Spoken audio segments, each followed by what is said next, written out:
1989 as a graduate trainee engineer. He took over as general manager of R&D in 2005. He then became vice president of R&D in 2007 and is currently our CTO. He's a mechanical engineer from NIT Bhopal and has spent 33 years at Bajaj Auto. Needless to say, his contribution towards our organization so far has been impactful and significant. Please give a round of applause for our CTO, Mr. Abraham Joseph.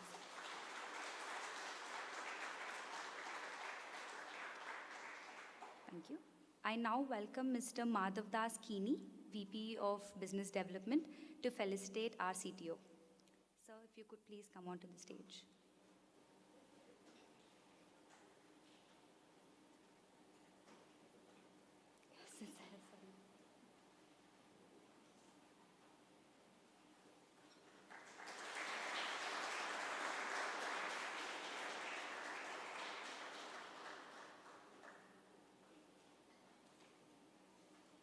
Thank you, Madhav, sir.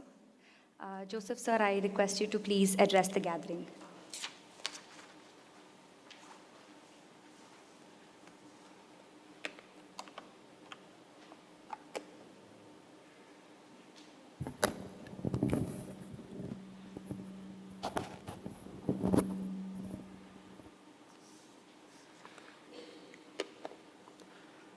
Good afternoon. Today is the Engineers' Day, and it's one of the most important days as an engineer. There is a story that I had read just a little recent time ago, which talked about someone asking a lawyer, the other way around, asking an engineer that what makes you proud? And he says that a lawyer makes his income when there is more crime and there is more rivalry in the marketplace. And a doctor makes a lot of income when there is sickness and when there is problems of pandemics and things like that in the world. Whereas an engineer is the one who makes money when there is prosperity in the country. So that's the kind of a difference that is there. So we're proud that all of you guys are engineers and you guys are contributing to the economy of this country and this company. Thank you very much.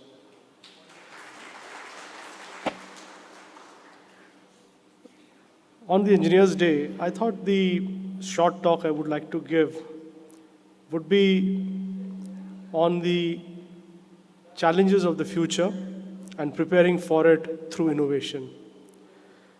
Now, you must be aware that the country has been through very difficult times in the recent past. You've all been a part of it over the last couple of years, where the pandemic has really distorted the way in which the world has behaved, the way in which governments have behaved, the way in which people have changed their approach to life. And these things are probably going to be there for quite some time. There has been lasting impact on the industry. Now, in terms of this kind of a change, one of the biggest impacts of this has been the drive towards electrification. Governments have gone out of the way around the world to push for electrification. And it's being done quite, I would say, in advance of the preparation for actually getting electrified. The infrastructure is not existing. The technology is still under evolution. And yet, the governments are mindlessly pushing it around the world. And it's being done by regulations. It's also being done through incentives. And incentives are a very dangerous way to do business, because decisions get taken not based upon technology, not based upon the economics, not based upon good sense, but basis certain things which are a distorted approach. Things that can change the way in which people look at business. There are startups, for example, who have cheap money that comes through, and the result is that they kind of invest money to show that they are probably having a technology that is outstanding, which can be a reason for the next round of investments that they can get. So the typical tendency is like a bit of a showmanship, a bit of a thing of exaggeration to show more than what's the reality, and try to garner a next round of funding. But all this distorts the picture because the governments who are watching this and are kind of monitoring this, they get a false sense that everything is ready and everything is ready to go. It's that the incumbents are the ones who are basically stopping the movement of technology, which is not the case. Because these people many times will make something at a loss in order to make a point. Because the money is not from their own earning. The money comes out of fundings, comes out of soft banks of the world. And by the way, you guys are aware of what's happening to SoftBank now, where they have posted crazy losses, and they're having to write away the losses. And now the situation is changing. You can see that the money is not as easy to come by. Decision makings are now done in a little more saner fashion. You can see the kind of a pressure that's coming up on many of the startups. But that's really the kind of a situation which is there because startups think that some money from the investors like this, the VCs, some money out of the incentives, and you can probably make a future, and somewhere along the way, we will make sense. But that's not the way good business gets founded. So our company is a very solid company. Our company is based upon not borrowing anything. Our company earns its own money, and it uses its money very wisely. Every investment that we make, whether it is for technology, whether it is for our infrastructure, is done with a lot of thought. And that is then being really juiced after that to ensure that you really get the return on investment. And that's why we are one of the most profitable companies. And in 2021, early part of 2021, Bajaj was declared to be the world's most valuable two-wheeler company. That's something. We were 1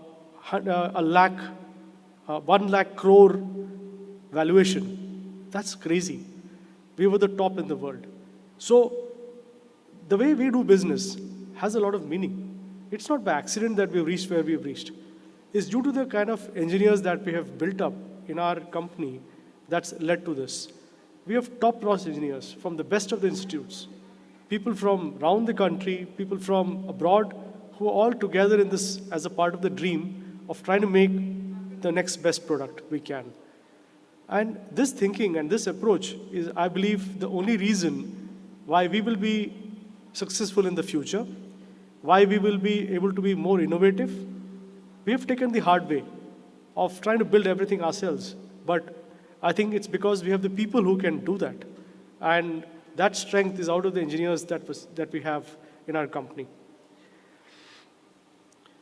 In terms of the challenges which are there in front of us, all these pressures that are coming from regulatory forces, the government, and things like that, are meaning that we have a very difficult situation to deal with.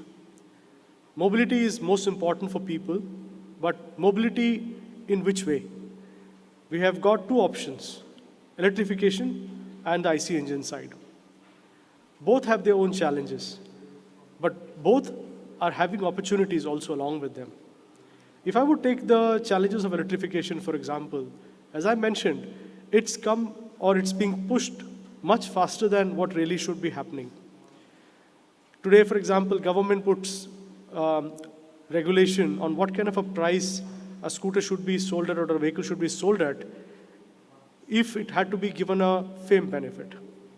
What happens because of that is that you have to find ways or you have to be able to make your product to fall within a certain bracket in order to be able to achieve the FAME benefit. Because if you don't get it, somebody else is going to get it and you cannot compete with him because the amounts are not small. But it therefore distorts the true picture in the eye of the customer. The customer thinks that actually the EV technology is low cost. It's not so. It's one of the most expensive bits of technology out there, and it depends upon a lot of stuff falling into place in a correct fashion. What could normally have been achieved with scale and in a natural fashion without losing money, we end up with a situation of having to create products at loss in order to be able to compete in this market, which is not a very sustainable method.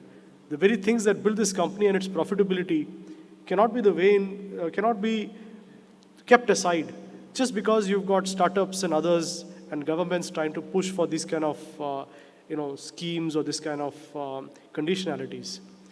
And from that perspective, we have to be thinking differently. We have to be doing better. So I thought it is important to first quickly go through the kind of challenges that are there in electrification. One of the biggest challenges for electrification actually comes out of power generation. This country has almost 82% of its energy coming out of fossil fuels and other biomass which is being burnt. And it basically means that you're going to be producing pollution from that. Out of this percentage, in fact, of the total percentage of energy that's being generated, 50% actually comes out of burning coal. Now, you can imagine what it means. For producing 1 kilowatt hour of energy, you would produce typically around 1,000 grams of CO2. It's like 1 kilogram of CO2 for 1 kilowatt hour of energy being produced. You can imagine what that means.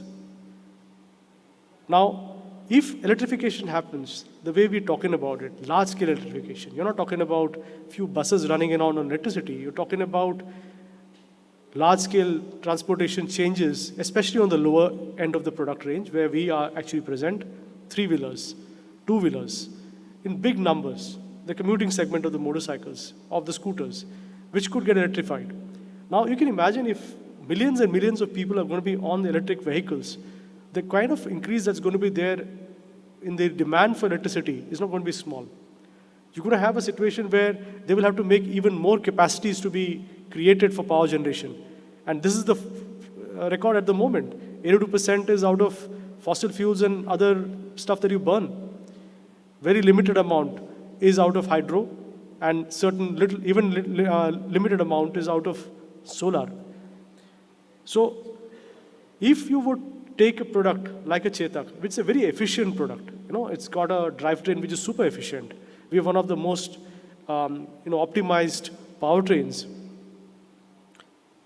We would consume about 29.5, or we could say we would consume about 1 kilowatt of energy to run 29.5 kilometers on a WMTC cycle. It's a cycle which is a pretty rapid cycle, and it's but representative of the way people drive two-wheelers. On that cycle, you would need 1 kilowatt hour of energy to run this for 29.5 kilometers. Now, you can imagine what does it mean. It means that you burn 1 kilogram or you produce 1 kilogram of CO2 for being able to run for 29.5 kilometers. Now, in contrast, if I would take a Platina, which is a very fuel-efficient motorcycle, that one is about 32.5 grams of CO2 per kilometer. If I would convert it to equivalent of 29.5 kilometers, that would come to about 950 odd grams of CO2. It means that a highly efficient Chetak running based upon the power that's been generated by a coal factory, a coal running power generation factory, power plant, is going to be worse off than a highly fuel efficient Platina. They're close, but Platina is still a little better. Now, what does this mean? It means that unless we can have large-scale migration towards renewable energy sources, EV is just a false dream. It will not happen. Because the point of pollution is just shifting. You're taking and making a vehicle zero emission, but you're shifting the entire pollution to another point, which is like a power plant somewhere. So it's out of your sight, but it's not out of the world. It's still there. It's not going to go away anywhere. So the only way you can break this is by going to the level of high renewable energies. So there is therefore a big challenge. Renewable energy is not cheap. Whether it's a solar panel, whether it's a windmill, whether it's something generating power out of a wave or whatever, they're all expensive resources. And it takes a lot of investment in order to be able to generate even the kind of quantum of energy that's being produced by power plants like this. The other option is nuclear. Very small percentage, maybe about 1.82% of energy is out of nuclear. However, it's highly restrictive. It has big implications on waste management. It's got implications on aspects of safety. It's got issues of having to deal with proliferation of nuclear. So it's not easy. It's not going to be easy to do that either. But India would need to have huge amounts of energy to be produced, else you would not be in a position to have this image of EV or this entire drive towards EV becoming a success. So what's at 80% plus has to be pushed downwards by huge investments on the other side, on renewable energy sources, out of hydro, out of whatever else we can think about, where maybe solar is one of the most important ones. And that's going to be happening. Only then will EV really become true to its promise. Otherwise, it's just a mirage. One of the most expensive blocks of technology on the EV happens to be the battery. And a battery is typically around 50% of the cost of the vehicle. You can just imagine it. 50% of the cost of the vehicle will be a battery pack, more or less. Within that are the cells. Today for a car, they say that you have to mine 220 tons of material in order to make a battery pack which is about 450 kilograms. That's your ratio. 220 tons of material to be mined in order to be able to make 450 kilograms worth of a battery pack. This is ridiculous. I mean, if the world were to go electrified in a massive scale, you can imagine what would have to be done, digging up all over the place, trying to produce this. So it's not an easy story. It's very glamorous, but I'm just being brutally frank about what the reality is, because it's important for everybody to know this. If you would talk about things like, motors, the next one, which is another big expensive piece, that contains rare earth in it. And this rare earth comes out of China. And I was just tracking with Vishy. And over the last 1 year, the cost of the rare earth has gone up by 50%.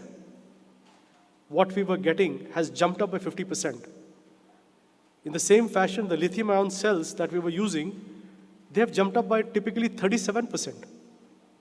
Can you imagine the kind of numbers you're talking about? EV is going to be quite far away from being profitable. It's going to take time. It's going to take effort. It's going to take a lot of innovation. If you have to make it to the point where EVs can sustain on their own in a profitable fashion. Yeah, there will always be the typical crappy, e-rickshaws running on lead acid batteries, where after the life, God knows what you're going to do with those batteries and the lead which is there in it. It's not a small thing either. So there are no easy answers out here in this. So electrification is not something that's a cakewalk. It requires a huge amount of an effort from all sides. And as much as these things are concerned, it's not that the IC engine is also, in a great condition because of two main reasons. One happens to be the emissions that the vehicle produces, which is obvious because you can see it, or you can see it all over the place as people are driving it. And the second part is about the import bill for the fuel. So you've got to get the oil in, and you've got to make the refined oil into fuels, and you have to be able to, provide this as a solution. But there was this advantage that the energy content in the fuel was very high.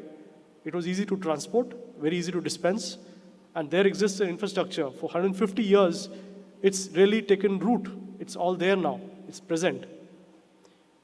And you have a situation where these two major challenges are there.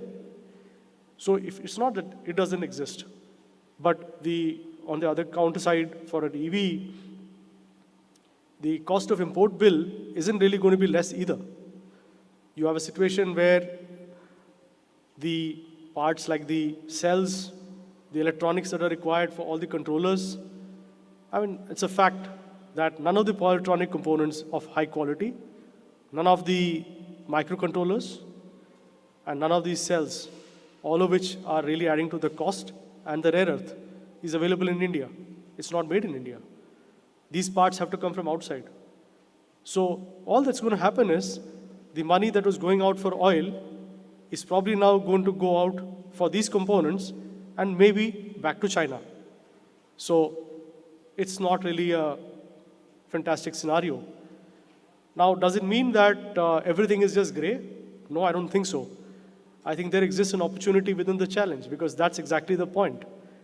If there's a challenge, that's why you guys are over here. We are over here to find solutions. The very business of an engineer is to go and solve problems. And we try to go back to the root cause analysis. We try to go back and find out what really is the key contributor to the problem and how we can fix the fundamentals and make a solution that's sustainable. Yes, it needs time, it needs effort, it needs focus. And that can only happen at a place where you have calm, where you have the ability to think without having to worry about the paycheck for the next day. And which is what Bajaj can offer because of its extremely strong resources, zero leverages. We have a situation where we are able to think about the future in a much more calmer fashion, and our people can work with the knowledge that they have a solid business behind them. We already have dealerships, we already have networks. Our job is only to ensure that we are able to make these networks be viable in the future, provide them the required mobility solutions that can be great. And we've got to think out of the box. These networks may have to get modified into the future. They may become more online possibly. They may become less intensive in terms of capital. All of that is a reality. And technology is going to be always there by your side. And what is the worth of the teams that we are building up with this kind of a mindset if they cannot apply their mind to solve these problems? And therefore, innovation is going to be the key way of breaking these problems. We have to be grounded on the feet. We have to be aware that there exists this opportunity of incentive. Use it. It's available. Someone can use it. We will use it. But we will use it with the aim of moving the business in a very focused fashion forward, not like a fly-by-the-night operator. Our beliefs and our needs are very different. So if I would talk about what we could do on the EV side, many of the problems I've discussed or described would be solved in certain manner by the stakeholders who are existing at the various parts of the chain of this, starting from the government who makes policies and who can impact and give impact in terms of creating infrastructures, down to the companies like us who finally provide the solution. So if you would take it one at a time, for example, the governments are going to be really important in this, in the area as I mentioned about shifting to the renewable sources. And India with so much of sun, probably solar will become the mainstay for us. We will have to invest in solar panels and stuff like that at a large scale, innovative solutions which can improve the efficiency of the solar panels, which can utilize the material in a better way, can target the sun in a better fashion, harness this energy, and to be able to use chemistries of lower cost and lower, I would say, safety risks like sodium ion, etc., in order to be able to store this energy in a very efficient fashion along with the solar banks. And that way we can even out the load issues, the availability of sun, etc., and to be able to move it in a proper fashion forward. This requires a huge amount of a push from our government side. So if you ask me, instead of trying to incentivize the vehicles, it's probably more meaningful to invest in putting the incentives for these kind of things, of creating the infrastructure in the back, whether it is for the manufacturing of cells, whether it's for the manufacturing of the solar panels, or other technologies which will be able to utilize what's available in this country in a better fashion. So this entire approach of policy making, this entire approach of incentivizing should be put in the right manner, because if the infrastructure is ahead of the demand, it will always be a very smooth transition. Today it's the other way around. We're trying to create the atmosphere for high demand, but the infrastructure behind cannot support it. If a customer needs to put in a charging station at his house, charging point at his house, today there are no easy ways to do it, because the law doesn't today mandate that in parking lots you should have the provision for, charging points to be provided for, such that a manufacturer can come and fix his unit and the vehicle can be charged over there. Such a policy is not existing. Now, These are the kind of things that should be really pushed. Or that there are charging stations from a DC point of view which can be able to do faster charging if it were to be required over time. That will become a requirement for electrification. These become more important. So, getting the infrastructure in place in advance of the demand being created ensures that people don't suffer. Today, people suffer for everything, because everything is based upon a demand which is being created in a particular fashion, way in advance of what can be provided for. Whether it is cell manufacturing, nothing is made in India. I mean, if there's a way in which this could be done with more ingredients which are out of the country, rather than literally everything being imported, whether it's lithium or nickel, a cobalt or whatever, you have a crazy scenario. I mean, just imagine, they say that for the lithium, nickel, and cobalt, 3 of these materials, for the mining, for each battery pack, the kind of expectation that's there is that the demand is going to grow by between 400% to 4,000%. It's like ridiculous. You're talking about crazy quantum of mining and stuff like that to be able to support it. So if there is a way in which other chemistries which are more related to what's available in the country, like whether it's sodium or it's aluminum or anything like that, those kind of chemistries can be pushed in a better fashion through effort along with, engineering institutions, research organizations, and of course, people who want to really invest in that from a startup perspective, etc.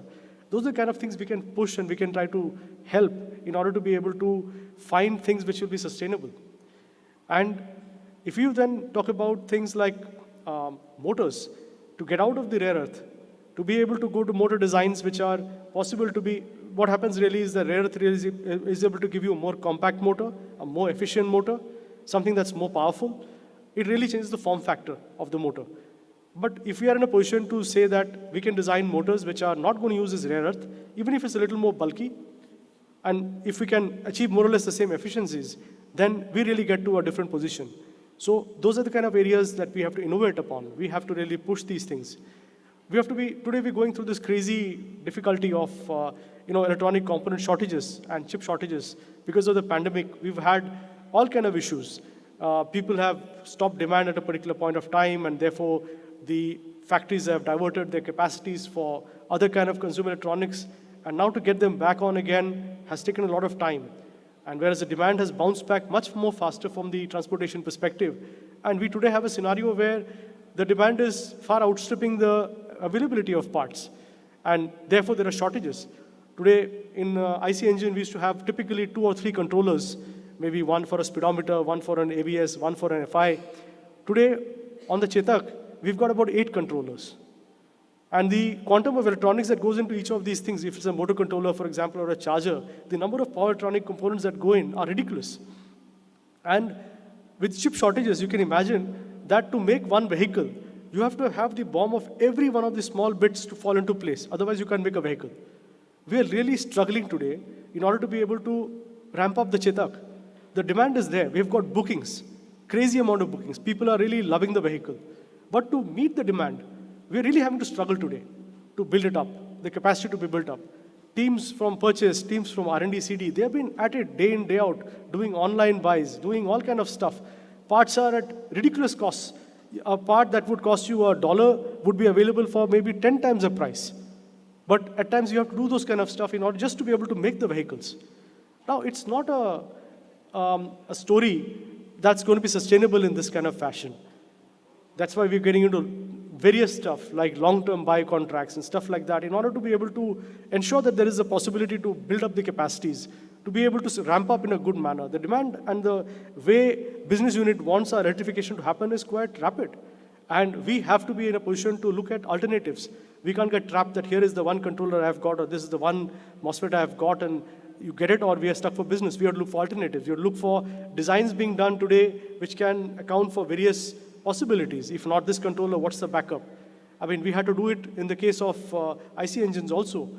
I mean, from the beginning of this year, we've had to, for our fuel injection, going from a single source, we now have 3 sources which we're working on. We've already converted many of the platforms from single to 2 sources per platform. So literally, the work is doubled. For every model being done, there are being 2 platforms that are being created in the background to be able to run it. Same thing for the ABS. Same thing for the e-carbs that we did. Everywhere. But the only good thing is this, that because we have a fantastic workforce in terms of its capabilities, we've been able to do this stuff. In a matter of months, we've been able to create these options for the business. We've been able to bring right forward back again the business back to the place where it should be. And today we are back on the ABS, we are back on the FI, we are back on the e-carbs. We are once again firing on all our cylinders. And that's happened because of the hard effort of all our engineering teams, which have been in R&D and development side, which have been continuously working on this. So you can imagine the life's not been easy. But because we have got good engineers and we've got innovative spirit, we have been able to find ways, we've been able to find alternatives, and that's how we've been pushing it. Now, this story on the EV side, therefore, requires for its sustainability that the company becomes profitable. You cannot sustain business on a way that the company is losing money. Otherwise, you earn money on the IC engine side and lose money on the EV side. It's of no point. And it doesn't sustain itself. We have to act upon each of these core blocks of technology and cost and try to make it better. Infrastructure, for example, is one of the biggest problems. You don't have infrastructure out there for charging in a proper manner. So we need to look at solutions. There could be possibilities on EV, for example, like fixed battery packs or swappable battery packs. So the fixed battery packs have advantages of their own. You need to size them up large enough so that the person has adequate range. But it has the advantage that it has actually got the best cost of ownership, because you make a one-time investment and it can be designed properly. If designed properly, can last you the lifetime of a vehicle. Just for example, this Chetak, our data which we have acquired out of the vehicle shows us that its degradation is so low on the battery pack that it's quite possible that our battery packs might last us out for over 7 years, which means it's more than the useful life of a product. So literally what we have created, and it's a pretty advanced battery that we've created with very good thermal controls and stuff like that in it. And we've run the product in a manner that is going to magnify the life of the product. We've got a very good degradation curve with us, and our test results of our internal testing have matched out very well with the actual use on the road. And we are predicting that it should be possible to get life of over 7 years, which means that in the past there used to be this calculation that maybe in 3 years you got to change the battery and you have to put a new one. Maybe it's not the reality. Maybe you buy the vehicle with the battery pack, you invest a certain amount of money, but then it lasts you for the life, just like you're expecting out of any other IC engine, that the vehicle will be there to end of its life. So we will have that kind of an opportunity available. And that's the advantage of the fixed pack. But there are disadvantages also. You have to put the money up front. You have to buy the vehicle and you have to buy the battery pack, which is all together as upfront cost. So this makes the cost of the vehicle much higher. If you would have a swappable pack, the idea or the notion is that the cost of the battery can be taken out of the vehicle. So then what you sell is a vehicle which has got its powertrain on it, but doesn't have the actual energy source or the energy container. That's separate. And that's then being shifted to another operator, which would be something which is called a model of battery as a service. They call it BAS. And the idea is that you would have a separate entity who would then own the batteries and who would charge the batteries in a specific place, and they could be spread all over the places. Also, they may have a situation where the same place might charge and dispense, or there could be a model where you may charge centrally and you may dispense at various points by transporting the batteries to the point of need. And this becomes a second model, which is a swap solution. And with the swap solution, you have the advantage that you don't have to worry about electricity and charging and stuff like that. You just use your product, you go to the swap station, get your battery pack swapped with a freshly charged one, and you're back on the road. Again, sounds very easy, but it needs extra money because you have many more equipment that is involved, you have many more people that are involved. You've got to have something called a float battery, which is basically extra batteries that need to be there so that when you go to the swap station, there is a battery ready for you to take. So the swap number may vary anything from a 30% extra to 50% extra, So you have a situation where, from a perspective of the swap solution, it also has its own limitations. It also has its... Good afternoon, sir. Welcome to Bajaj. My name is Joseph. I just was addressing them on some of the challenges for the future we are facing and how we can go about it. So from a perspective of the what I was talking about is the challenges of the swap solution. It also has its own implications because you have to then look at battery packs which could be probably sized in size smaller, such that you can have more number of packs, but less investment out there. But it has its own limitations because the range gets impacted. While a fixed battery pack might give you a good range, the swappable ones would give you a much lower range. And that would mean that you have to go more frequently and get your battery swapped. Another model which could be there is a hybrid model, which is called removable battery, where you can actually take the battery off the vehicle, take it home and charge it. But it still requires someone to lug the battery. You have to carry the battery, and you have to, if a lady is there, it's not a very easy thing to do either. But there again exists the opportunity for us to innovate, to look at possibilities and solutions that we can increase the energy density of the batteries. We could look at something that's able to be lighter, therefore, and that could be more easily carried by people. And of course, we need to ensure that the safety of the chargers and the battery packs are really well maintained, because you're going to have this equipment with large capacity battery packs suddenly inside a house.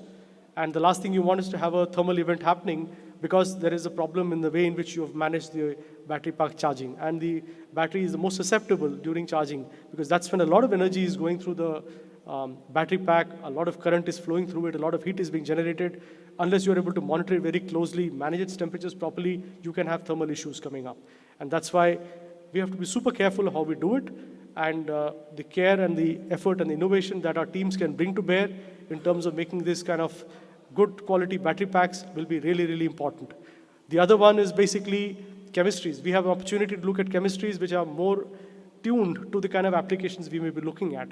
You could have an application which could be like a three-wheeler, which may have a little more space available on it, where the requirements may not be as much from a perspective of performance. What I mean by performance is high speeds or high accelerations and stuff like that.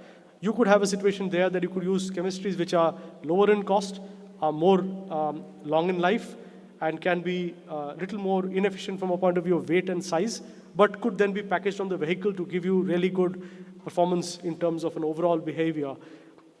There, of course, looking at ability to go to faster charging would be an area of innovation that could really be looked at. A better thermal management, for example, could enable you to maybe charge in under an hour to get at least 80% plus charge inside within an hour, which would really be good from a perspective of mobility which is there.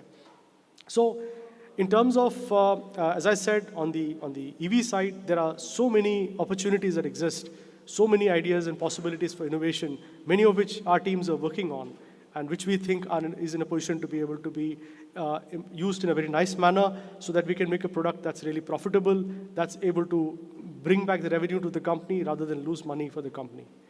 Now, while we are talking about all of this on the EV side, as I said, we need to have a two-pronged approach.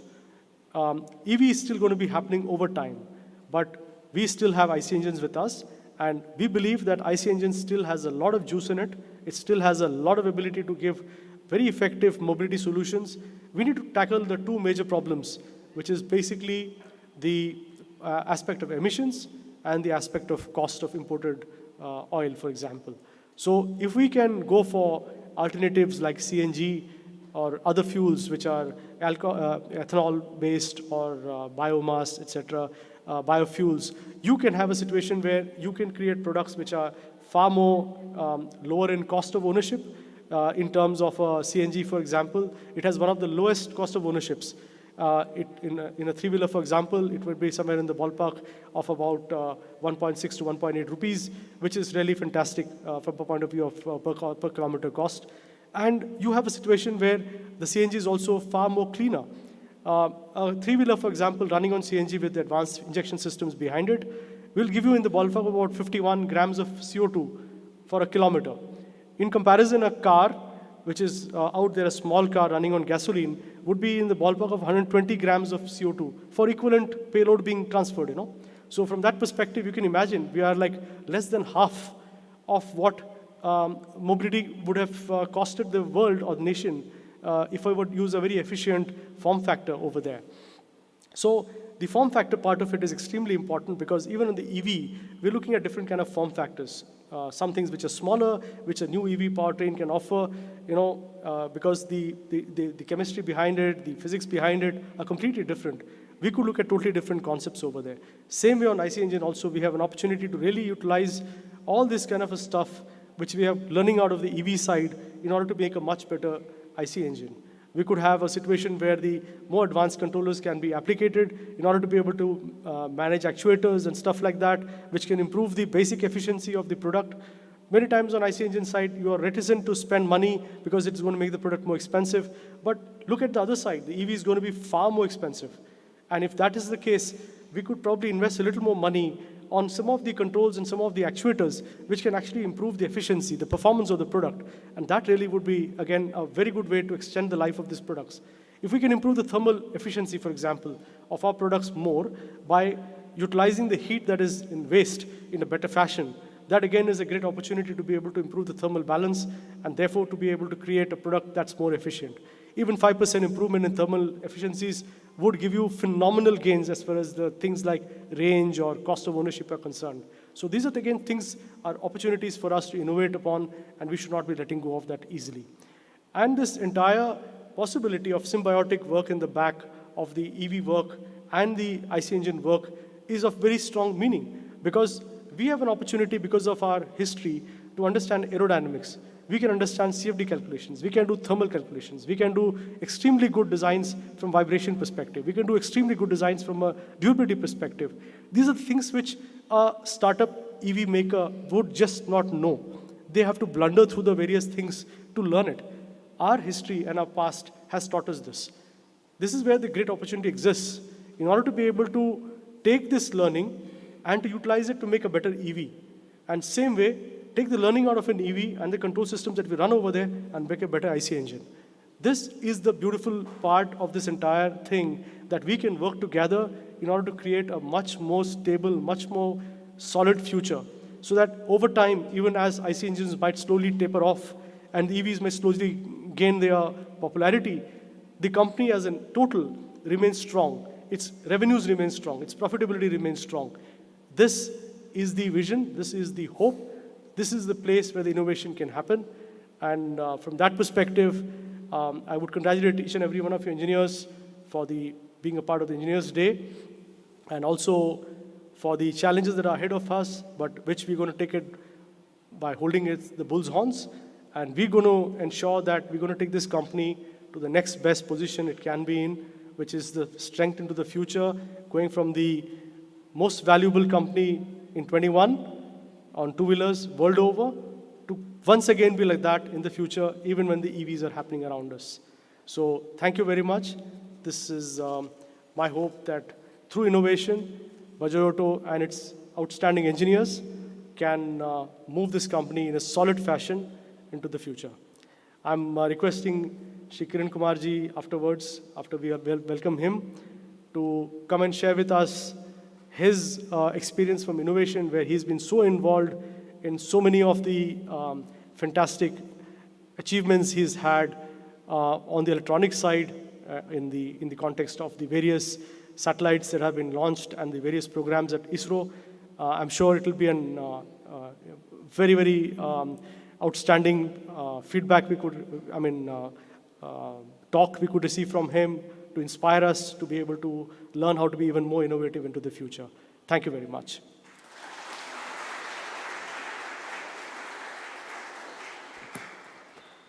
Thank you so much, Joseph, sir.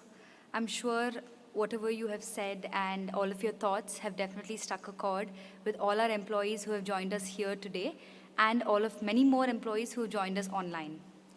It gives me great pleasure to welcome our chief guest for today, Shri A.S. Kiran Kumar, on this occasion. He was born in Hassan, Karnataka, and he holds an MSc degree in physics from Bangalore University and an MTech degree in physical engineering from ISC Bangalore. He's a scientist who has pushed himself beyond limits. He's a Vikram Sarabhai professor at ISRO Bangalore and a member of the Space Commission and Governing Council at ISC Bangalore. During 2015 to 2018, he served as Secretary of the Department of Space and Chairman for ISRO, where he steered the initiatives which have contributed to the rapid development of the country in many spheres of Earth observation, communication, navigation, meteorology, and space science. He has also helped the development of indigenous launch vehicles and related technologies for providing assured access to space. Further, his role in the success of the Chandrayaan-1 mission and the Mangalyaan mission has been significant.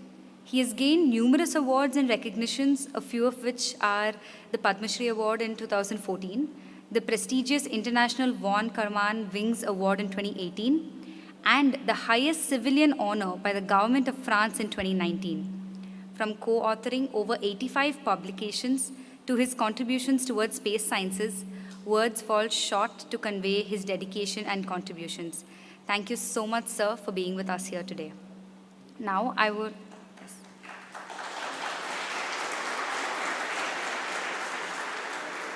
Now, I request Abraham Joseph, sir, to please felicitate our chief guest.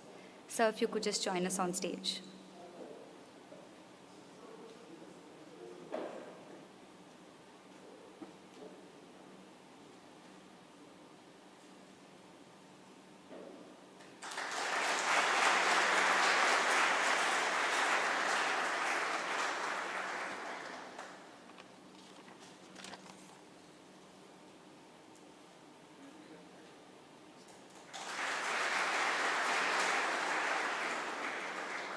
Thank you, Joseph, sir. I request you to take a seat on the dais. Kiran, sir, the audience is all yours. Yes, I will get to that. Good afternoon to all of you. It's indeed a great privilege to be present here in this beautiful auditorium and in a place when we grew up during our college days and the initial days. Bajaj scooters was the hallmark, and from that time, I also remember the first scooter I purchased was a Chetak. And today, where you have already taken this company is quite remarkable. And as was being just discussed, probably there is opportunity to make things very different and probably lead the world in much more than what you have been doing so far.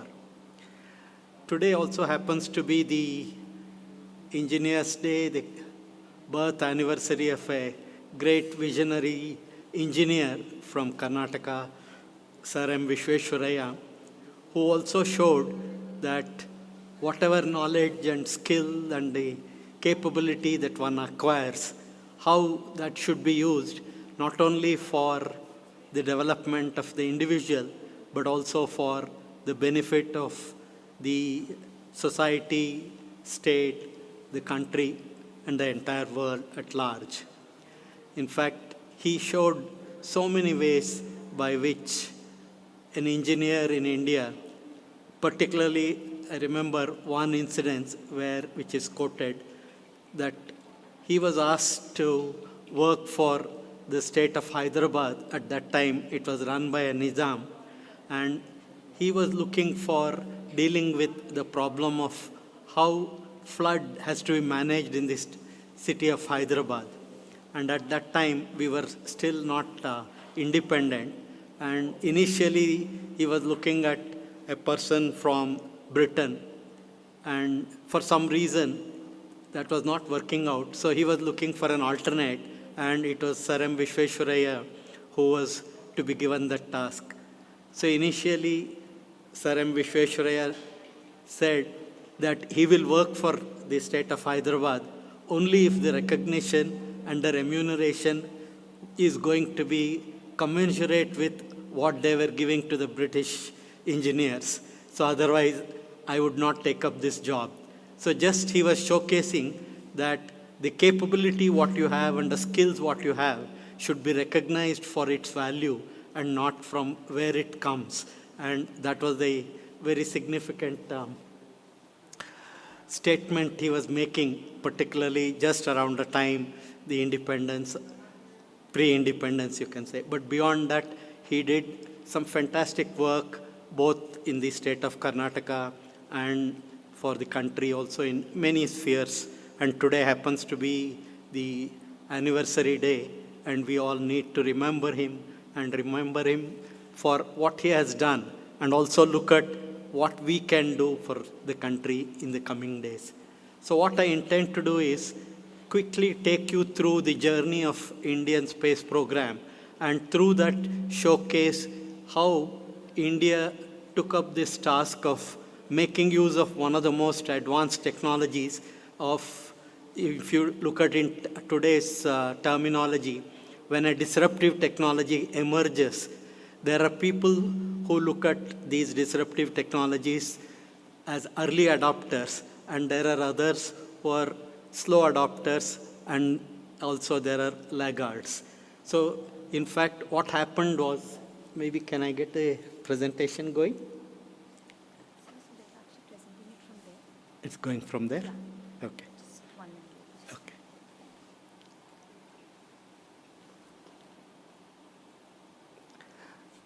So what was happening was the technology of space became available during the post-World War, when Americans and Russians were really competing with each other to demonstrate. Yeah, you can go to the next slide, please.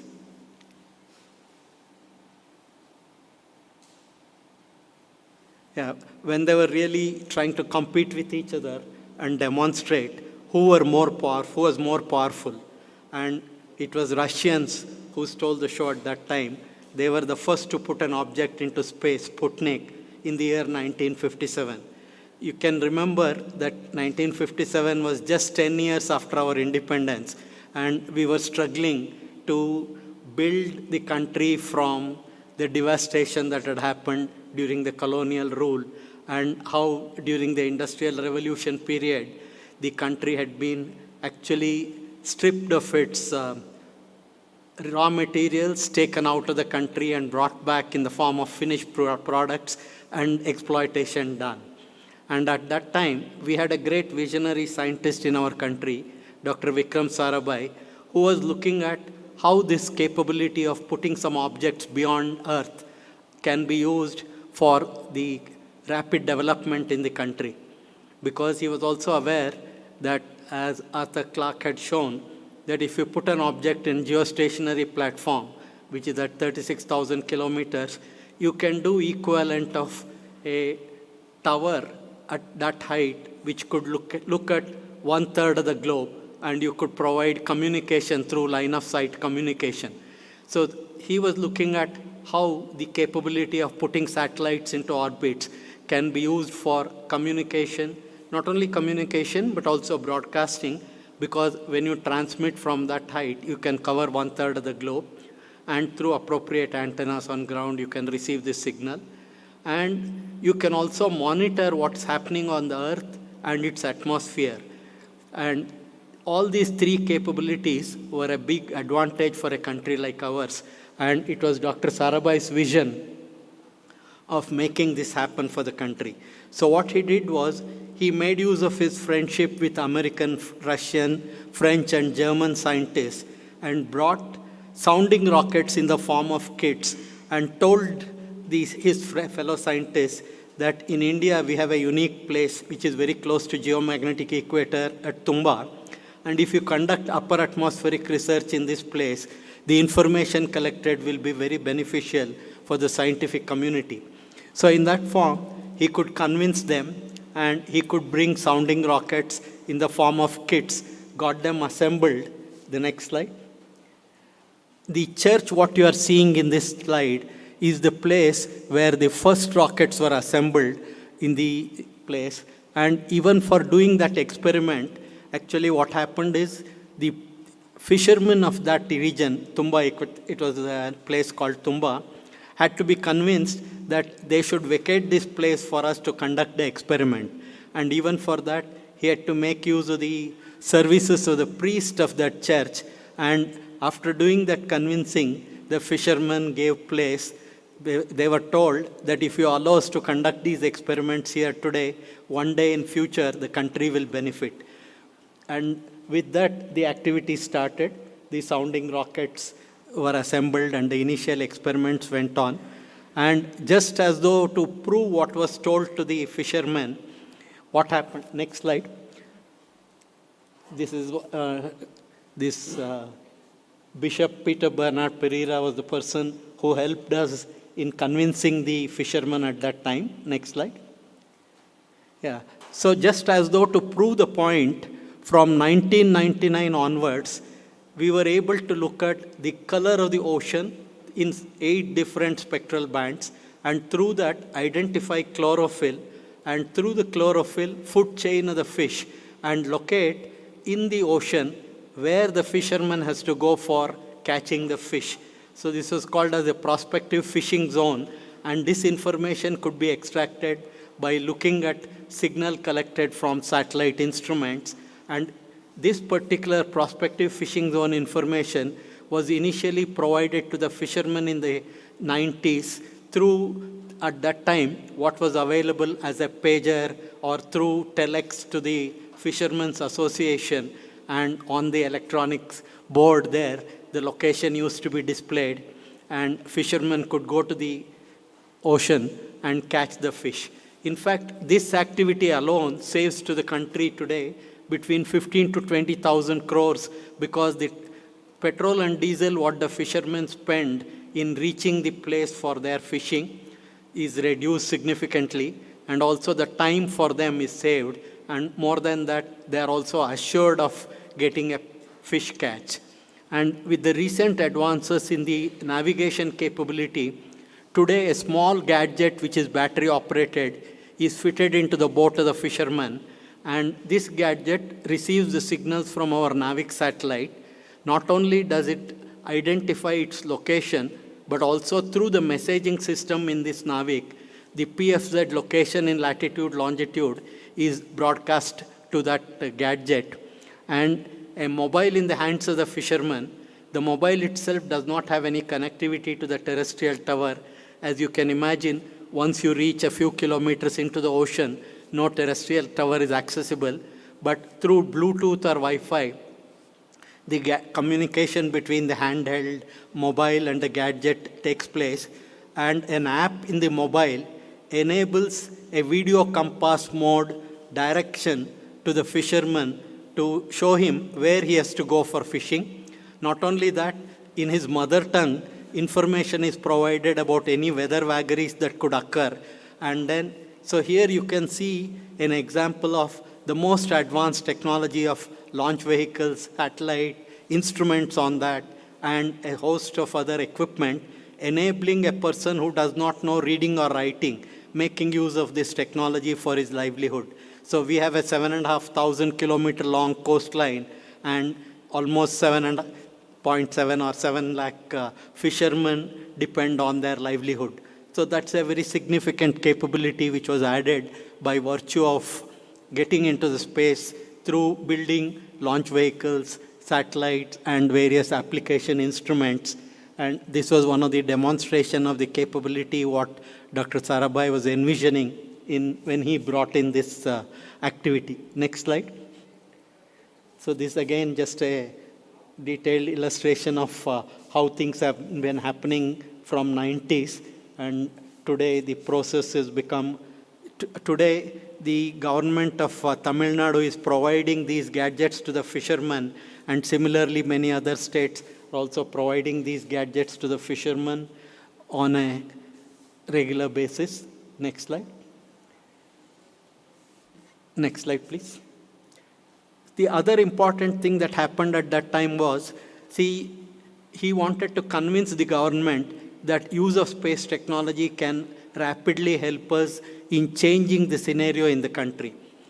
So what was done was, Dr. Sarabhai convinced Americans that they should allow us to borrow their satellite, one of their most advanced technology satellite called ATS-F, which was launched in the year 75. And for 1 year, this satellite was borrowed and moved over the Indian longitude. And we built in the country something similar to what we see today, direct-to-home television, with a set-top box which sits on top of your TV, a small set-top box. But in the 70s, we built almost half a rack of equipment using black and white television sets from ECIL, and the direct-to-community sets were built in the country. And using this, next slide, In about 2,400 villages of our country, the broadcasting service from this advanced technology satellite was enabled, and these 2,400 villages saw the broadcasting, helping them, providing them information about agricultural practices, healthcare, etc. And it was at a time when only 4 metros had the privilege of looking at broadcasting. Even cities like Pune and Bangalore did not have this capability. And in this, another thing that happened was the powers that be at that time were showcased that how in a country like ours, with a vast expanse, 3.25 million square kilometers, if the technology of that day were to be used for reaching, bringing broadcasting and communication, it would have taken every 1 kilometer you put a microwave tower, and you can imagine 3.25 million square kilometers, how many towers you need and how many terrestrial transmissions you needed. And through this experiment, when the people at the top saw what they spoke could be heard across the country, you don't require more of a convincing to a politician that what he is speaking is heard across the country. The programs got approved, and INSAT series of satellites were cleared with this. And here again, though Vikram Sarabhai himself did not survive to see this experiment because he passed away in a very unfortunate manner in 71 itself, but the task was taken up further and followed up by people like Satish Dhawan, Professor Yor Rao, and this experiment brought in almost 2 lakh people covering 2,400 villages. Next slide. And this experiment at that time was actually the world's largest socio-technological experiment conducted. So here is, again, you can see that though you are making use of an advanced technology built by somebody else, the solution that was adopted is where the innovation came. And it is where India showcased to the world that rapid development of emerging countries and new independent nations could take advantage of this advanced technology of space could be used. And in fact, the satellite that was envisioned as a result of this experiment was again what we call as 3-in-1, because at that time, no single satellite was providing broadcasting, communication, and weather monitoring in a single platform. And this was conceived primarily because we could not afford 2 independent launchers and 2 independent satellites for providing the service. And that kind of a satellite itself, since it was a new concept, the first realization of that happened through an American company. Next slide. An American company, Ford Aerospace. But the second generation onwards, all those satellites have been built in the country. And gradually, India developed its capability of communication, starting with INSAT series, where the communication, broadcasting, as well as weather monitoring services started. And weather monitoring, we'll see in a couple of slides later. Starting in the 75, and the initial series of INSAT series satellites was procured from an American company, but subsequently, all of them have been built. And today, we have a number of satellites providing communication capability. Though, of course, the demand is growing much faster than our capability to provide, but then we'll talk about it a little later. But today, we have a number of satellites which are providing even what are called as high throughput satellites, providing almost like 25 Gbps capacity. And the efforts are on to provide this link to all the gram panchayats with high capacity. Next slide. And this is one of the capacities that is being looked at, where almost like 20 megabits per second capacity to the schools and remote gram panchayats is being attempted. And while terrestrial fiber optic connectivity is going on, but still there are a large number of areas where satellite-based communication can make a difference. Next slide. And another area where we made a difference was in the 90s is telemedicine and teleeducation. Teleeducation, again, providing remote classrooms. And it was at a time when terrestrial communication connectivity was very limited. and places like Andaman and Nicobar were connected to super specialty hospitals through the satellite connectivity, and classrooms of primary and even engineering institutions in Karnataka and other states were provided using these satellite capabilities. Next slide. And the other very interesting and essential development was, as you can see, by monitoring the clouds from space, you can do 24/7 observations, and by studying the cloud patterns, you can generate not only the cloud motion vectors, and also you can monitor the temperature and humidity profiles, and through that identify cyclones and generate information about where cyclones hit the coastal region. And this also is a very important activity, because in the earlier decades, super cyclones used to result in loss of lives in the range of 15 to 20,000 people. And today, with the availability of the satellite observations and the improved modeling, the information about where the super cyclones are coming is known days in advance, and disaster relief agencies are able to evacuate the people and save the lives. Of course, the devastation of the cyclone hitting the region itself is still, apart from life-saving, significant, but then life of people and cattle are saved using this activity. And today, we have satellites observing every 15 minutes what is happening over the Indian subcontinent, not only in visible infrared wavelengths, but also in microwave regions.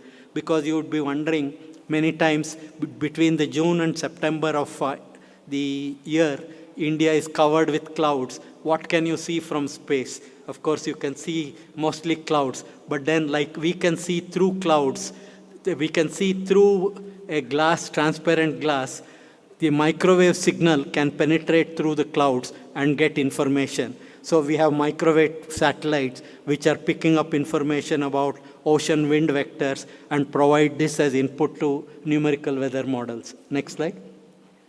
And today you can see the cyclone, eye of the cyclone, and not only that, you can identify its strength and then predict with an accuracy of less than about 40 kilometers in terms of location, and time-wise, half an hour error in the time of its occurrence. And with this, both the evacuation area is reduced, enabling the disaster relief agencies to effectively provide solution.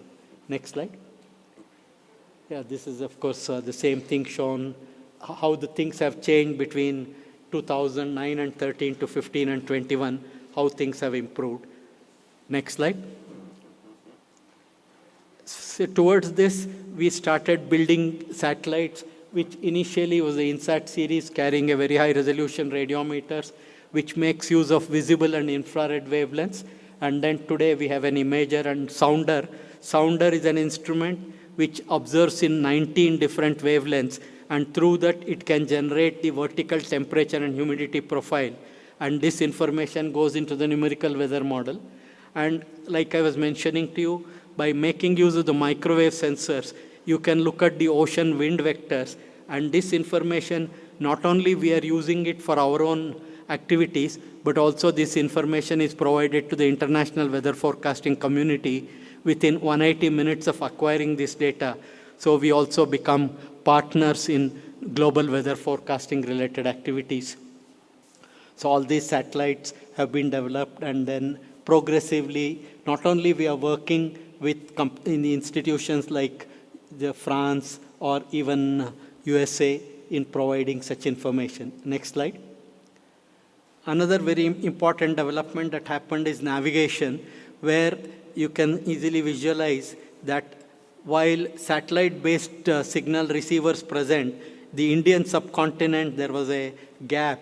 And with our satellite, which was providing Gagan is nothing but GPS satellite data being observed at 26 locations in India, and using that providing specific information about the satellites and the correction signals. As you can see, imagine if you want to locate yourself, you make use of your mobile's GPS capability, which receives the signals from minimum 4 satellites, and using that data, it calculates its position and tells.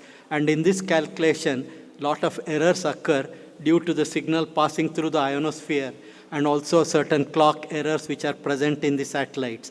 By making significant observations from ground, you can provide this correction magnitude, and through this reach positional accuracies of few meters. And that is possible using a service of Gagan.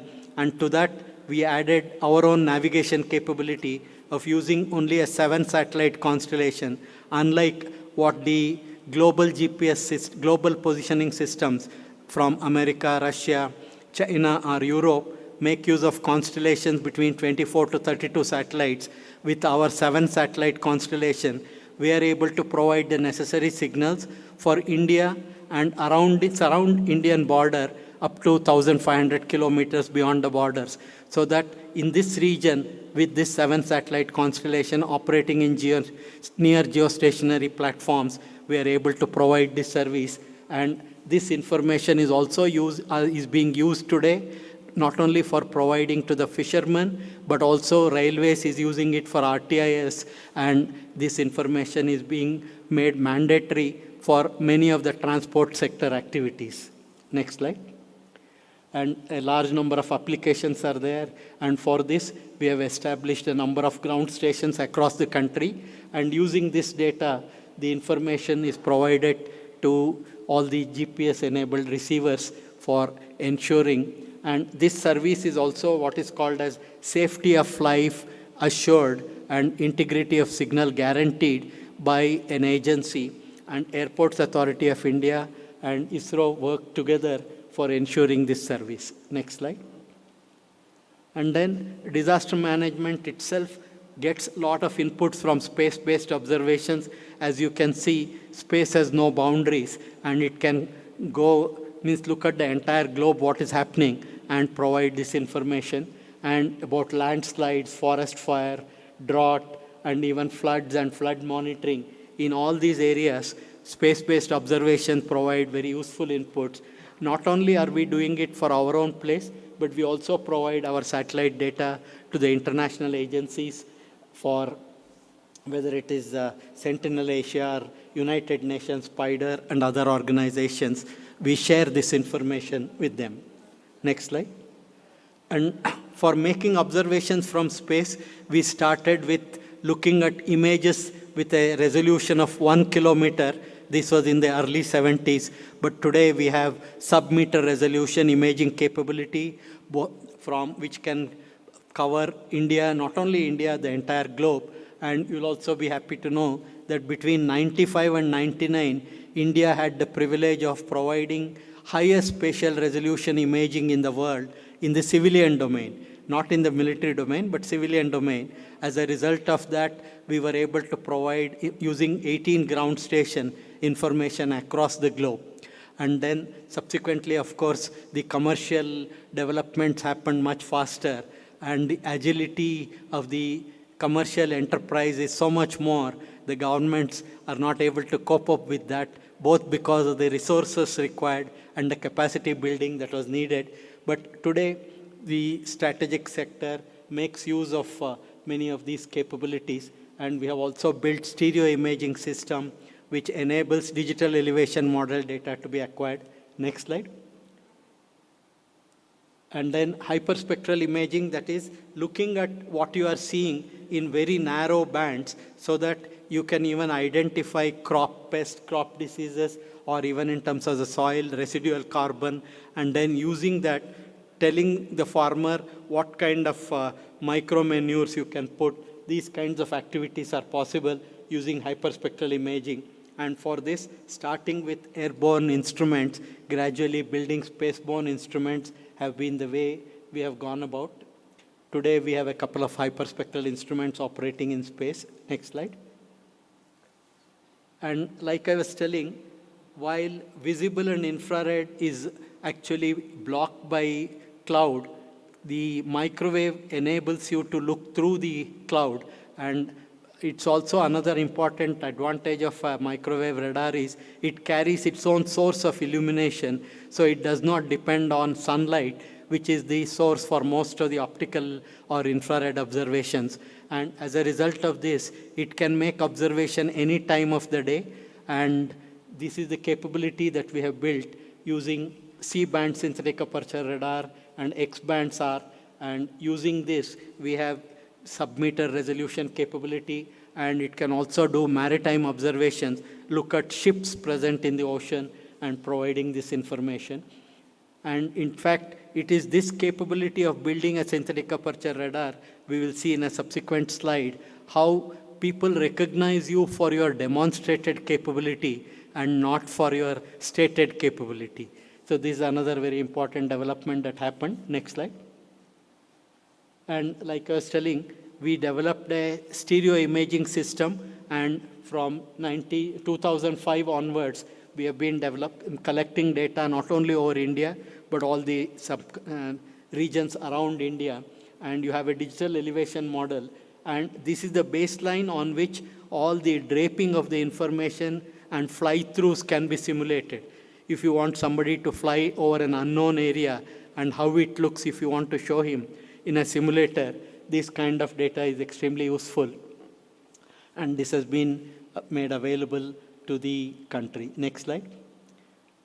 Today, with a host of satellites making observations in various wavelengths, and then digital elevation model, and also navigation-enabled positioning system, and with mobile data collection using platforms like actually mobiles itself, and using computer simulation, a lot of work is being done for providing socio-economic security, project monitoring, and also governance. And we will see how these things developed over a period of time. Next slide. Yeah, and all the time, what Dr. Sarabhai and Satish Dhawan's vision were, any new technology which you are developing and bringing is useful only when you make sure that actual users of that take note of it and adopting it. So it's always a difficult process when you bring in a new technology and want to convince the person that this is going to provide better results. It takes a lot of effort, and there are always those who think that they know their job better than anybody else, so they are not easy to convince them. So it takes a lot of effort. So you can see here, some departments started accepting space-based inputs quickly, but there were many others who took a lot of time before they started adopting it. Next slide. Now, in fact, this is where the Honorable Prime Minister, while he was the Chief Minister of Gujarat, had made extensive use of communication and remote sensing with an entity in Ahmedabad called the Bhaskaracharya Institute of Geospatial Technologies, and he was aware of the capabilities of the space technology. And in 2015, an event was conducted in Delhi where all the secretaries of state and central government departments were brought together over a 2-day period. A lot of information was provided. And in that concluding session, Honorable Prime Minister spoke extempore for 45 minutes, telling the secretaries how in their departments they can make use of the space technology to provide better governance to the country. And with that kind of a fillip, the use of space technology started improving very significantly subsequent to that point. Next slide. And what all the information is used, as you can visualize, last 4 decades of data collected over the Indian subcontinent and the region gives you information about what has been happening over the period. And this information becomes extremely useful for planning and developmental activities. So we have land cover, forest cover, and then land degradation, desertification. In all these areas, continuously this data is converted into catalogs, and these are made available to the various departments. Next slide. Yeah, similarly, in terms of groundwater identification, using the satellite data over the previous decades, all more than 4 lakh locations were identified, and the bore wells drilled there was achieved with a success rate around 95%. And that was one of the very important developments that happened during those decades. And this activity is continuing with being made at higher and higher resolutions. Next slide. Next slide, please. Okay. Similarly, in terms of governance, you can see this geospatial information. That means locating the information about what is happening, while Manrega, where the country spends, both state and central government spends tens of thousands of crores every year. Prior to that, the record of those information was very limited. You can also imagine why such a thing happens. But with the insistence of using geospatial technologies, today more than 4.5 crore assets have come into the database, and the government departments know exactly what is available, and not only in their planning, but also in terms of monitoring the activity, they are using this information. And various Awas Yojana also, for example, what happens is today with a mobile, when you take a picture, time of taking that picture and the location gets coded, and as a result of that, you cannot pass off a picture for a duplicate. Whereas earlier, same picture would have been used for multiple project programs. Now, because the time and the location getting embedded in that, it becomes an assured, a digital way of verifying the system. Next slide. So like this, even crop insurance and crop monitoring, this activity is being used. And in all this, of course, it's all work in progress. While some basic capabilities are demonstrated, to bring it into a full-fledged operation, it still requires a lot of continuous effort. And these are the activities that are going on today. Next slide. Similarly, in terms of National Hydrology Project, trying to bring in the various information that is collected, rainfall, runoff, evapotranspiration, and also the melting of the snows, how it is feeding into the various flood monitoring, etc. These activities are enabled through the satellite-based information. Next slide. Next slide, please. Yeah, similarly, even during the disaster monitoring today, both microwave as well as high-resolution data is used for these activities. Next one.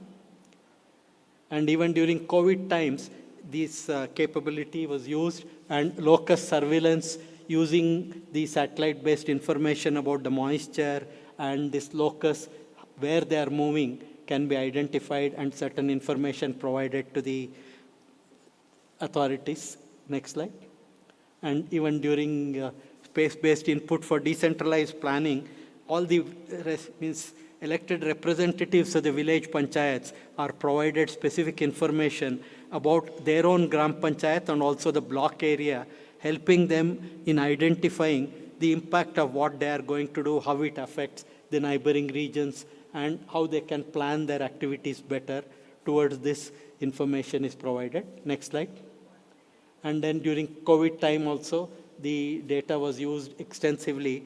And COVID also provided, you can say, sort of an experiment, while both for climate change and pollution, anthropogenic pollution, a lot of things were being said about whether it is the fuel, what is causing in the cities, etc. During the lockdown time, the space-based observation showcased the no impact of such pollution, how the atmosphere looks, and it gave a very good experimental opportunity to demonstrate through scientific observations many things that were told. And it also actually in some ways clarified maybe some overestimations of the impacts. Next slide. And then today the information is being used for blue economy, etc., and a lot of coastal tourism and safety related activities, and also rip current identification. These activities are also being done using the space-based data. Next slide. So while all this was happening, you are building a capability of from space, looking at Earth and also looking at beyond Earth also. Because you can see when you want to look at celestial objects, when you do from Earth, the atmosphere comes in between, and atmosphere can affect your observation capability. So if you are making the observation from space, you can get much better or higher efficiency of observation. And India started developing its capability of doing geostationary satellite at 36,000 kilometers, moon at almost 10 times that distance, and Mars almost 200 million kilometers when it is closest. And reaching out to these orbits also poses significant challenges to the scientists and engineers in the space arena. And this was the primary tasks that were taken up for reaching out. Next slide. And putting satellites into different orbits. Not only that, when you start going beyond the Earth's orbit, you have to provide greater and greater velocity or thrust to the satellite, and for that your launch vehicle capacity also needs to be increased. But then here what was done during Chandrayaan-1 and Mars mission was, with whatever launch vehicle capability we had, we were looking at how we can optimally utilize that capability and still perform this task of reaching Moon or reaching Mars, posing this as a challenge to the engineers. And it's only when you can challenge a person of his capability can you bring out the best in him. And these were really the examples of both Chandrayaan mission and Mars mission. Because what it does is, one is you are going farther from Earth, so you need to have better communication. Second thing is, since you are going farther and farther, your ability to locate itself, monitoring itself, it should be better. And the time it takes for you to communicate with that and do real-time interventions for corrections is also limited. So if something is going to happen and the object has to correct for that problem without waiting for your interruption, you can see when you are at Mars, the time it takes for the signal to travel is almost 14 minutes when it is farthest, and about 12 minutes when it is closest, or 7 minutes when it is closest. So if you send a signal from here, that much time it takes, and it corrects, or it does the command you have given, and it tells, okay, I have done that, another 15 minutes. So half an hour later only you know what you have done, whether it works or not. So many of you, when you switch on your computer or laptop, you will start feeling fidgety when it takes time, few hundreds of milliseconds, that you don't know what's happening, it's very slow. So you can imagine. So what it requires is, you require to build greater and greater intelligence into that system so that it can fend for itself to deal with the problems. Those were the challenges, and also dealing with minimum available power, making it more efficient, making it deal with various things. These were the tasks. Next slide. And then we started doing the space science experiment right from the beginning. Even the very first satellite also carried one of the experiments on Aryabhatta in 75. And progressively this capability was built. And you will see some of the results of Chandrayaan-1, Mars Orbiter mission, and AstroSat in the subsequent slides. Next slide. Chandrayaan-1 itself was a very unique experiment. While man had already landed on the moon and a number of probes had actually moved on the surface of the moon, Chandrayaan-1 gets the credit for discovering the water and presence of water molecules on the moon because it carried instruments which provided this information. And though we did this experiment much later, the credit for this experiment of working with 6 other countries and carrying their instruments and providing an international cooperation in this was one of the significant developments. And we also had a moon mineralogy map, one moon impact probe, which landed on the surface in an uncontrolled manner. Next slide. Similarly, Mars mission, like this was of course a very unique capability. India was the first country to do it in its maiden attempt. And then, of course, Chandrayaan-1, what kind of results you got is shown here. We also had a terrain mapping camera in that, and presence of water was identified using in this. Next slide. And then this made a huge difference in the understanding of science of moon at that time. It was thought earlier that geologically moon is dead billions of years back, but it was shown with some of the observation that it is dynamic and volcanically active. Of course, still millions of years back, not billions of years back. Next slide. So this is the Mars mission where we were able to actually showcase to the world that you could do these experiments with much lesser resources and with limited capabilities. And this is where the real challenge. And if you throw greater and greater challenges to the people, they will come out with solutions, even though resources may be limited. And like I said, in this, the satellite was built with enough intelligence to deal with any problems it faced by providing it with information about how to deal with problems. And then all this information had to be stored in the satellite, because when the satellite is actually in the vicinity of Mars, you have to make sure after traveling for about 600 million kilometers over a 10 months period, at a given time to the second, you imagine in space a 50-kilometer cube. After traveling this much time and distance, the satellite had to be inside that cube of 50 kilometer on 24th of September 2014, 7:30 a.m. to that second. If it were not there inside that, we would not have been able to achieve the task of inserting the satellite in its orbit. And what kind of forces could have deviated this trajectory during its 10 months' time? Even sunlight falling on the satellite produces radiation pressure, and this pressure impact provides enough force to deviate its trajectory from that particular cube of 50 kilometers. So not only you need to make sure that you are in the right direction, you are within the correct position. So the task of that was what was achieved in this particular experiment. Next slide. And then AstroSat mission is again one other mission where we carry in this satellite a telescope which even today carries the highest angular resolution in a specific wavelength in far ultraviolet, and as a result of that, it's able to observe specific region in space which is few billion light years away, and it has provided to the research community in Inter-University Center for Astronomy and Astrophysics virgin data, and using that they have been able to showcase some new observations of the phenomena in the early period after the Big Bang. Next slide.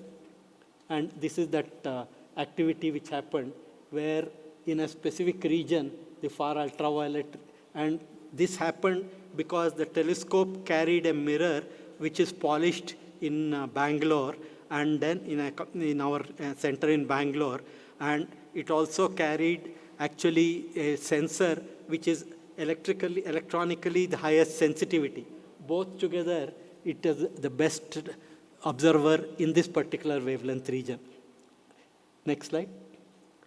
And then Chandrayaan-2, of course, it was an attempt where our landing itself did not succeed, but we are just completing 3 years of orbiter, and it carries, like I was telling you in Chandrayaan-1, we carried instruments like synthetic aperture radar from Americans, and a moon mineralogy mapper also was from American entities. But in Chandrayaan-2, all these instruments with improved capability and better resolutions is what is carried, and we already have significant amount of data collected over these 3 years, and scientists are able to bring out a lot of new observations and capabilities. And apart from our lander not succeeding, Chandrayaan-2 is providing very significant inputs into the scientific community. It also has actually already mapped using a X-ray monitoring system, the mapping of various minerals of magnesium, calcium, etc. on the moon surface. Next slide.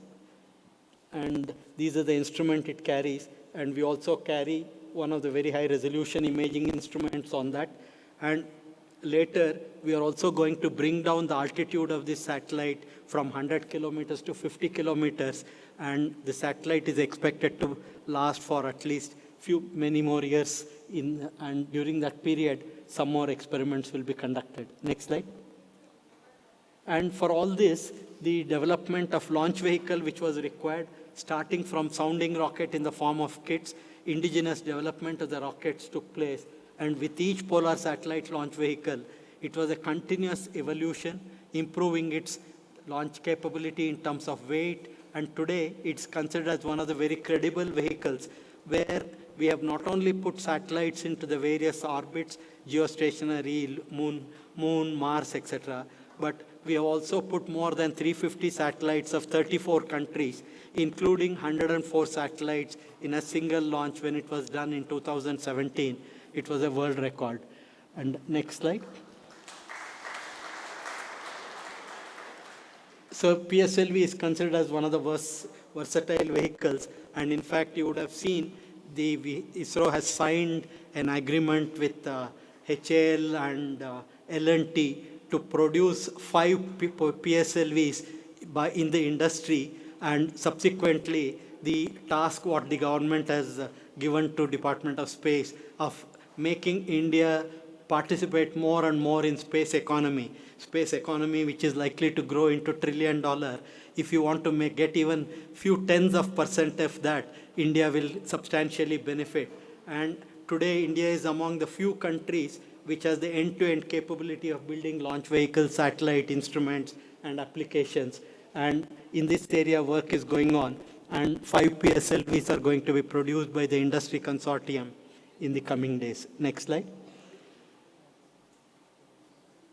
Similarly, in terms of GSLV, if you look at, initially it was built with the cryogenic engines from Russians. And here again, while the initial approach was technology was to be transferred for the cryogenic engines, but then one superpower ensured that other superpower did not hand over that technology. And this came as a blessing in disguise. Today, we have more than 3 versions of the cryogenic engine completely indigenously realized and enabling us not only to perform these geostationary platform activities, but also making it a vehicle for our human space program. Next slide. And then for doing this, we had to build a large number of test facilities and time. Okay. Okay. Because of the delay in the flight which I took, I am having a shorter time and now I have to rush back to the airport. So I'll quickly maybe close in next couple of seconds. So we had to build a lot of new facilities for doing this, and all that was done. And today we are moving ahead with these capabilities. Next slide. Yeah, and while you are building all this, you also need to make sure that you are looking at what is happening in the future, and in terms of semi-cryo engine development, and also manned mission work is in progress. Next slide. And reusable launch vehicle, where certain landing had to be done, and a scramjet engine which carried and which we were able to actually sustain the ignition of hydrogen and picked up oxygen en route and demonstrated for about 18 seconds that ignition sustained. Next slide. And today we are working on this human space program. While the original target was by the 75th year of independence, we were supposed to have carried the Gagannauts into space and brought them back. Both COVID and the funding from the government has delayed this process. But over next couple of years, this is going to happen. Next slide. It brings in a huge capability advancement in the country, because human space program brings in a large number of technological aspects, which is going to be a challenge, and this challenge is going to be met by the engineering and the scientific academic community in the country. Next slide. And like this today, already a large number of collaborative activities are going on with many institutions, and more such collaboration is what is needed. Next slide. Of course, we are also using this for conducting experiments and also providing the inputs for future space stations, etc. Next slide. And today, in the immediate future, some of these experiments are planned to reach the taking Gaganauts into space. Next slide. Okay, international collaboration is also a very important aspect. We work with a number of France and other agencies. Next slide. And then not only true to our heritage, the knowledge you acquire and the skills you take should also benefit the other community. And Honorable Prime Minister ensured that India's capability brings in access to space technology transponders to our neighboring countries, and these are being provided to the neighboring countries, the communication capability of providing transponders for telemedicine, teleeducation, and other activities. Next slide. So this is one point what I was trying to tell, that people recognize you when you show your capability. While NASA was provided us initially their own satellite, but they were never getting on with any collaborative or common mission with us. After Chandrayaan-1 and our own radar missions, they are working with us on a $1 billion program where they are spending $0.9 billion. We are spending 0.1, and the satellite is built by us, and the payload, which is one of the most advanced satellites of synthetic aperture radar, in one frequency they are providing, another frequency we are providing. So it's a collaborative work, and it is a demonstration of how people recognize you once you build your capability. Next slide. I'm sure you would also have seen that happening in your own lifetime. So similarly, this data can be used for climate studies, etc. Next slide. And then this is, of course, the true vision of Sarabhai and India. You need to do leapfrogging. See, otherwise, if you are trying to make use of the technology, advanced technology, always those who are ahead of us will have that advantage. But then, if you make use of the technology that is accessible to you, but use the technology for finding solutions in a manner which is different from what others have done, then you can go beyond. And if ISRO has shown something to the country, it is this, that while space technology itself had started much ahead, there were people who had much more resources. But then ISRO showed that by working together, by working in a focused manner, you can make a difference. You can make a difference to the problems you are facing in the country, whether it was the example of broadcasting communication or bringing in the capability of Earth observation, or even today AstroSat, or launching satellites for others. In all these areas, it is this ability to make use of your intellectual capability and then look at the problems and solve the problems what you are facing, which can make a difference. And it is this, which more than anything else, which needs to be conveyed. And it is never the resources that is going to limit. It is your focus and ability to look at the problems with a different perspective. Probably I'll close here because it will get too much delayed for me. Maybe if there's a time, just a couple of questions. Otherwise, I'll thank you very much for this patient hearing and wish you all a great success. Let me also take this opportunity to compliment Bajaj for what it has done so far. And in the coming days, where this new technology of electric vehicles in all the different areas is going to be the order of the day, and then hybrid technologies, how to make use of it, and how to make use of technologies accessible to you and bring in new solutions to different problems that we are facing. Let me wish all of you a great success in this event. Thank you very much. Thank you so much, sir. To a naive mind, one might think that space technology is extremely complicated and has nothing to do with everyday life. But for a millennial like me, I know how important a GPS system is. So thank you so much for explaining it to us. Prior to this session, we had actually collected a lot of questions from audience here as well as people who have joined us virtually. But due to the paucity of time, I would just ask Sir one question. Yeah. I think there is a mic there as well. Yeah. Sir, so what are your views on human spaceflight, and do you think it would be a safe reality soon?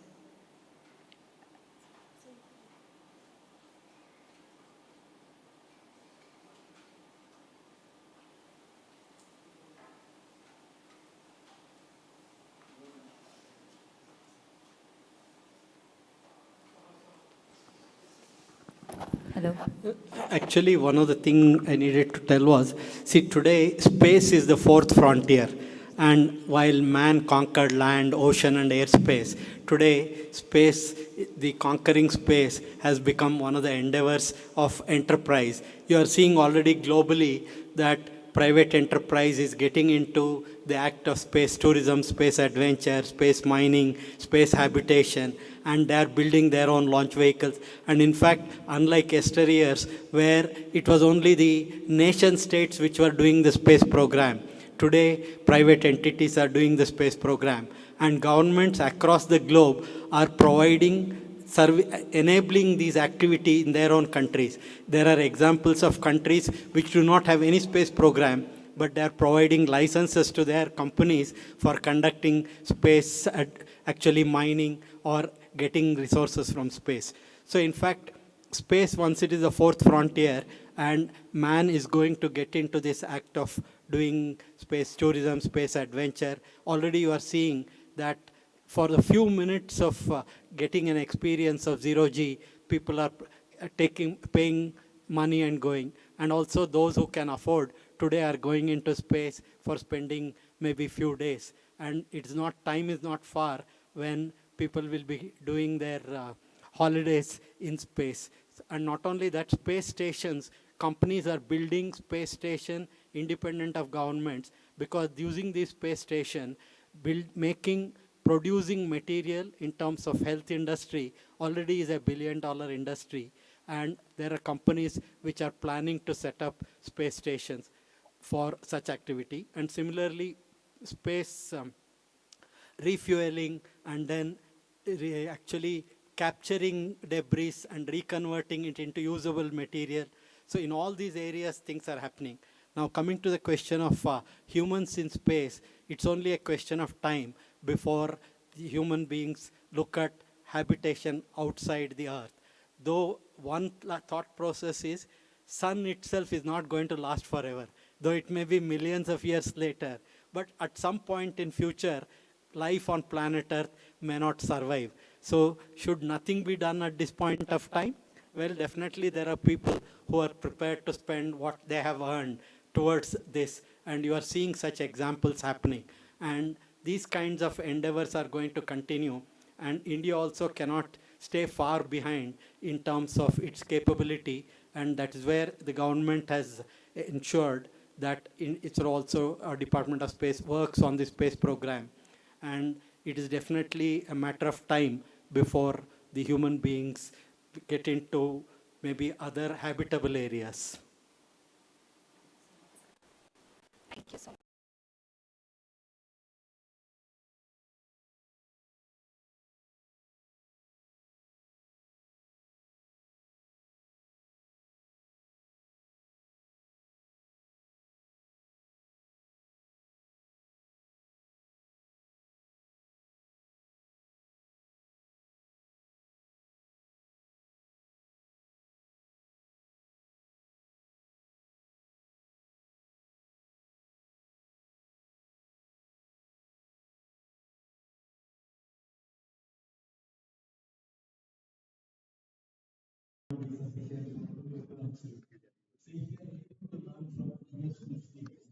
Then definitely, and you can incorporate that learning in your activity, it is definitely a good thing.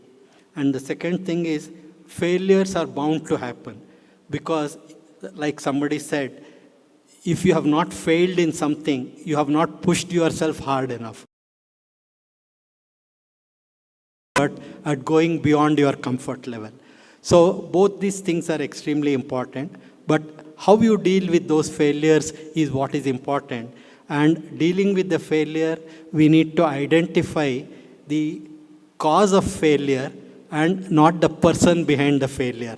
Many times, the problems that are faced in whether it is institutions or organizations, etc., is where that demarcation, sometimes in fixing responsibilities, etc., it gets fuzzier. So the importance should be on what is the problem and how that problem can be tackled. And then, while the other aspect also needs to be addressed, but that should not overrule this.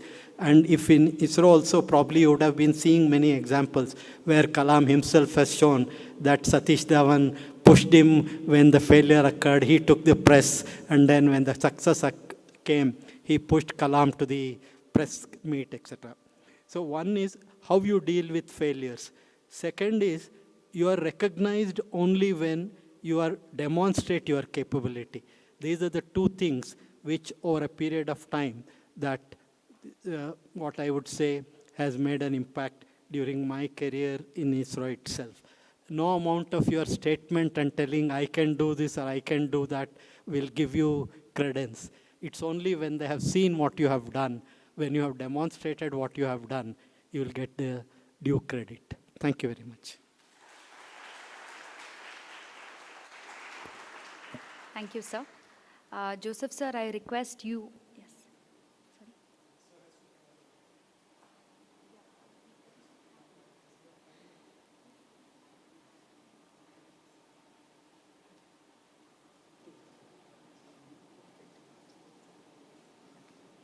So, Joseph, sir, I request you also to share a few learnings more from a Bajaj Auto context. From the Bajaj Auto context, what I've learned is that there is no limit to what an engineer can do. Doesn't matter what his age is. He has to have the courage. And in this company, there is a management that's ready to support that kind of a spirit. And from that point of view, there are so many youngsters over here. I would like to say that don't be afraid of the challenge. And exactly like what Sir mentioned, look for what is the kind of a goal you want to go for, what is the kind of an improvement you want to go for. And there is enough over here to support you in order to be able to find a way towards that. You should not stop yourself from it. There's no limit to what this management cannot do for you. Just reach out. Just push yourself. And we found from the hard way there are teams which have worked together, which have differing capabilities, differing expertises, but when they work together in a symbiotic fashion, you really can achieve great programs. So the Pulsar and the bikes like that, which we created in the past, were created by people with varying expertises, but they could come together to make a fantastic product. Same is going to be happening with our EVs. Chetak has been an excellent example of that, the new Chetak EV. And same so for the next three-wheelers that we're working on. All of these are going to be outstanding examples of people who are youngsters who've come together with fantastic capabilities and have come together to make a dream happen for this company. So just go ahead and do it. Thank you, sir. On behalf of all the employees who are here in the auditorium and for those who have joined us virtually, I thank all of you, especially Shri A.S. Kiran sir and Joseph sir, for taking time out and speaking to us today. To all the engineers out there, I wish you a very happy Engineers Day. Thank you so much.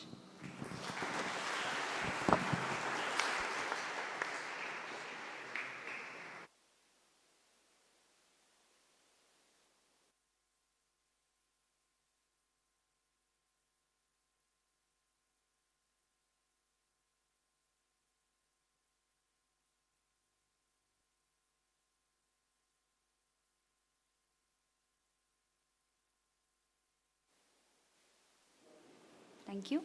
There are refreshments on the left of the stage for all of you. Thank you. And on both sides of the stage.